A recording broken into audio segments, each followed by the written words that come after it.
భారతీయ చలనచిత్ర రంగాన్ని ఏలుతున్న వారసత్వ రాజకీయాలు, నెపోటిజం లెక్కల నడుమ ఒక ఊహించని తుఫాను చెలరేగింది. ఒకవైపు మన తెలుగు ఇండస్ట్రీలో స్టార్ హీరోల కూతుళ్లు సినిమాల్లోకి వస్తానంటే ఫ్యాన్స్ హర్షించారు. ఆడపిల్లలు తెరపై తైతక్కలాడకూడదు, కాస్ట్యూమ్ డిజైనర్ గానే ఉండిపోవాలనే ఆధిపత్య ఆలోచనలు రాజ్యమేలుతున్న చోట సరిగ్గా అక్కడ ఒక సరికొత్త చరిత్రకు పునాది పడింది. దక్షిణ భారతదేశపు అగ్ర కథానాయకుడు, మలయాళ సూపర్ స్టార్ మోహన్ లాల్ కూతురు విస్మయ మోహన్ లాల్ వెండితెరపై అడుగు పెట్టబోతోంది. 32 వయసులో ఎవరి అండదండలు లేవనుకునేంత విభిన్నమైన ప్రపంచం నుంచి వచ్చి రాజకీయాలపైనే ప్రశ్నలు గుప్పించి ఇప్పుడు ఇంటెన్స్ యాక్షన్ థ్రిల్లర్ తో ఆడియన్స్ ముందుకు రాబోతోంది. అసలు ఎవరి విస్మయ?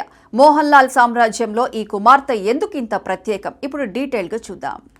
దక్షిణాది చిత్ర పరిశ్రమలో రెండు భిన్నమైన ప్రపంచాలున్నాయి. ఒకటి సాంప్రదాయ కట్టుబాట్లు, మగాధిపత్య అభిమాన సమూహాల నడుమ నలిగిపోయే తెలుగు సినీ వాతావరణం. అక్కడ కథానాయకుడి కూతురు వెండితెరపై మెరవకూడదు, కేవలం అత్తిపతి పాత్రలకో లేదా నిర్మాతల స్థానానికో పరిమితం కావాలి. కానీ మరోవైపు విప్లవాత్మక ఆలోచనలకు నిలయమైన మలయాళ ఇండస్ట్రీ ఉంది. అక్కడ స్త్రీ స్వేచ్ఛను కోరుకోదు, తన హక్కును పోరాడి సాధించుకుంటుంది. సరిగ్గా ఇదే స్వేచ్ఛా వాతావరణంలో పెరిగింది విస్మయ మోహన్ లాల్. నాన్న మోహన్ లాల్, అన్నయ్య ప్రణవ్ మోహన్ లాల్ దశాబ్దాలుగా వెండితెరకు రారాజులుగా వెలుగుతున్నా తన రూటు మాత్రం పూర్తిగా సపరేటు అని నిరూపించింది. 32 వయసులో ఒక సూపర్ స్టార్ కూతురు కథానాయికగా పరిచయం కావటం అంటే సాధారణ విషయం కాదు. కానీ విస్మయ ప్రయాణం మునిపెన్నడూ లేని ఒక థ్రిల్లింగ్ సస్పెన్స్ డ్రామా.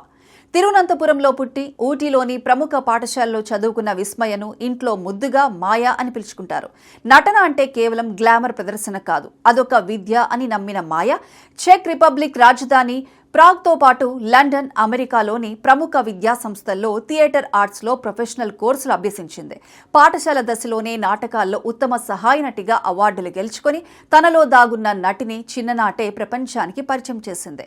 విస్మయ కేవలం నటి మాత్రమే కాదు, ఆమె యొక్క సృజనాత్మక రాక్షసి. తండ్రి మోహన్ లాల్ స్వయంగా దర్శకత్వం వహించిన 3D ఫ్యాంటసీ దృశ్య కావ్యం బారోస్ చిత్రానికి అసిస్టెంట్ డైరెక్టర్ గా పనిచేసి సెట్స్ పై తెర వెనుక కష్టాన్ని ప్రత్యక్షంగా అనుభవించింది. కేవలం కెమెరా ముందే కాకుండా కాగితంపై తన అక్షరాలతో మాయ చేయగల రచయిత్రి, కాన్వాస్ పై రంగులు అద్దగల పెయింటర్ కూడా. ఆమె రాసిన కవితలు, వేసిన చిత్రాలతో కూడిన గ్రెయిన్స్ ఆఫ్ స్టార్ డస్ట్ అనే పుస్తకం ప్రచురితమై అంతర్జాతీయంగా ప్రశంసలు అందుకోవటం ఆమెలోని బహుముఖ ప్రజ్ఞకు నిదర్శనం.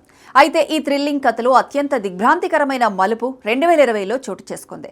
కోవిడ్ మహమ్మారి ప్రపంచాన్ని కుదిపేస్తున్న సమయంలో విస్మయ థాయిలాండ్లో చిక్కుకుపోయింది. లాక్డౌన్ కారణంతో నెలల తరబడి ఇంటికి రాలేకపోయిన ఆ క్లిష్ట పరిస్థితుల్లో చాలా మంది కృంగిపోతారు. కానీ విస్మయ ఆ సమయాన్ని తన శరీరానికి, మనసుకు పదును పెట్టే ఆయుధంగా మార్చుకుంది.